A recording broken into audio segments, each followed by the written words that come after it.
अब अगर आपको दो कॉम्प्लेक्स नंबर, दो रेक्टेंगुलर फॉर्म है और उनको आपको सब्ट्रैक्ट करना है, तो सिंपल आप क्या लिख सकते हैं, Z1 माइनस Z2। ये Z1 की वैल्यू लिख दी आपने, ये Z2 की वैल्यू लिख दी। तो इसमें जो रियल वाले पार्ट है वो एक दूसरे को सब्ट्रैक्ट करेंगे, R1 माइनस R2 हो जाएगा, प्लस इमेजनरी वालों में X1 माइनस X2, ये आपने कॉमन ले लिया। अब इलेक्ट्रिकल सर्किट में आप क्या लिखते हैं, आई नहीं यूज़ करते हैं। आई क्यों नहीं यूज़ करते हैं, क्योंकि आई करंट के लिए यूज़ कर रहे हैं अपन, तो थोड़ा सा वो क्या होता है आपके पास में मिसमैच हो सकता है कई बार, इसलिए आप क्या करते हैं, जे यूज़ करते हैं। क्लियर? तो ये तो हुआ रेक्टेंगुलर फॉर्म को कहाँ यूज़ करेंगे। अब अगर मैं बात करूँ पोलर फॉर्म को कैसे यूज़ करेंगे, तो जब आपको Z1 इंटू Z2 करना है, दो नंबर्स को मल्टीप्लाई करना है, दो कॉम्प्लेक्स क्वांटिटीज़ को मल्टीप्लाई करना है, तो अपन लिखते हैं R1 plus J X1 multiplied by R2 plus J X2। अब आप इनको आराम से मल्टीप्लाई कर सकते हैं, नो प्रॉब्लम। R1 को R2 से मल्टीप्लाई करेंगे, R1 R2 plus J R1 X2 plus J R2 X1 plus J square X1 X2 and j square will be equal to -1, because जो j होता है आपके पास में या आयोटा आप जिसको कहते हैं, that will be equal to -1 under root -1।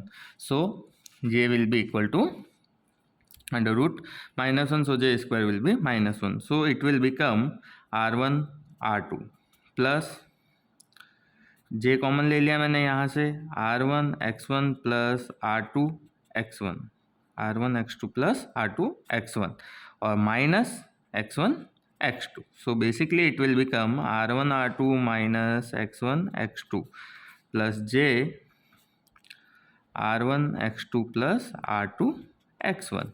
This will be the expression. So ये काफ़ी लेंदी रह गया अपने पास में, तो इसको सिंप्लीफाई और किस तरीके से कर सकते हैं। तो जब आपको मल्टीप्लाई करना है तो आप कौन सी फॉर्म का यूज़ करेंगे, तो मल्टीप्लाई के टाइम में आप यूज़ करेंगे पोलर फॉर्म। पोलर फॉर्म क्या होगी आपके पास, ये जो Z1 है आपके पास में R1 प्लस जे X1, इसको आप पोलर फॉर्म में सपोज मैं इस तरह से लिखता हूँ, Z1 एंगल θ1, ये मेरे पास में पोलर फॉर्म इसकी। सिमिलरली बताऊंगा अभी मैं आपको पोलर फॉर्म किस तरह से कन्वर्ट हो रही है, रेक्टेंगुलर से पोलर में कैसे कर रहे हैं या पोलर से रेक्टेंगुलर में कैसे कर रहे हैं आप। फिर Z2 की बात करूँ, Z2 आपके पास में है R2 प्लस जे X2, तो यहाँ पे Z2 इक्वल टू अपन क्या ले लेंगे, Z2 एंगल θ2। यह आपके पास में Z2 भी किस में कन्वर्ट हो गया, पोलर फॉर्म में कन्वर्ट हो गया। अब आपको क्या निकालना है, Z1 इंटू Z2। तो बेसिकली क्या करेंगे अपन, Z1 की पोलर फॉर्म क्या है आपके पास में, Z1 एंगल θ1, और Z2 की पोलर फॉर्म क्या है आपके पास में, Z2 एंगल θ2। तो यहाँ आप क्या करेंगे, जो मैग्नीट्यूड है, ये Z1 और Z2 क्या है, बेसिकली मैग्नीट्यूड, और θ1 और θ2 क्या है अपने पास में, एंगल है। तो Z1 इंटू Z2, ये मैग्नीट्यूड मल्टीप्लाई हो गए और एंगल क्या हो जाएंगे, एंगल प्लस हो जाएंगे, θ1 प्लस θ2। क्लियर?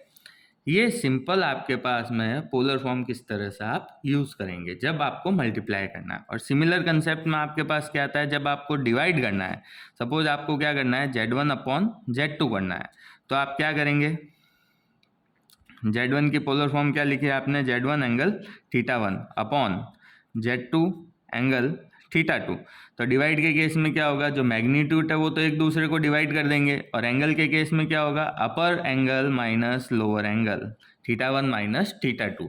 ये आपके पास में जो फाइनल Z है, जब आपको Z1 अपॉन Z2 करना है, ठीक है, ये कंसेप्ट रहता है। पोलर फॉर्म किस तरह से कहाँ यूज़ करनी है और रेक्टेंगुलर फॉर्म कहाँ पे यूज़ करनी है। अब कन्वर्जन की बात करते हैं कि पोलर से रेक्टेंगुलर में और रेक्टेंगुलर से पोलर में किस तरह से कन्वर्ट कर सकते हैं आप। ठीक है, चलिए ध्यान दीजिए। सपोज आपके पास में एक, ये सारा कंसेप्ट यहीं पे छोड़ते हैं अपन, ये सारी चीज़ें ख़त्म।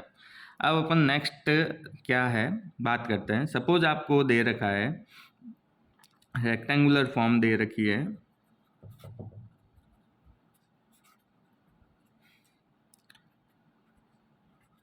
x प्लस जे वाई, ठीक है।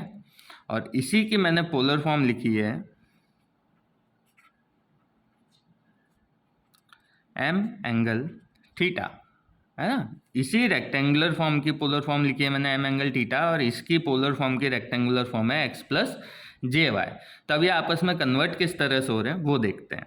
देखिए आप, अब सपोज आपको m की वैल्यू निकालनी है, तो m will be what, under root x square plus y square. m will be equal to under root x square plus y square, and theta will be equal to tan inverse y by x.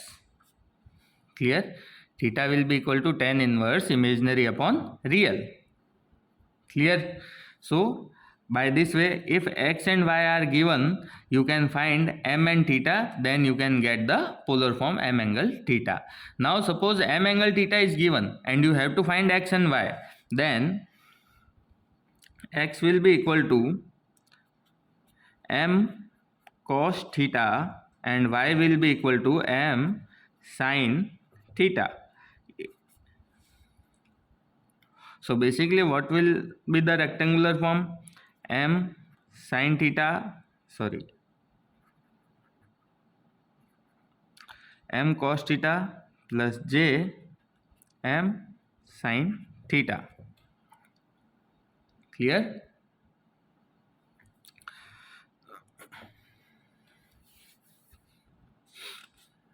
Let's take an example.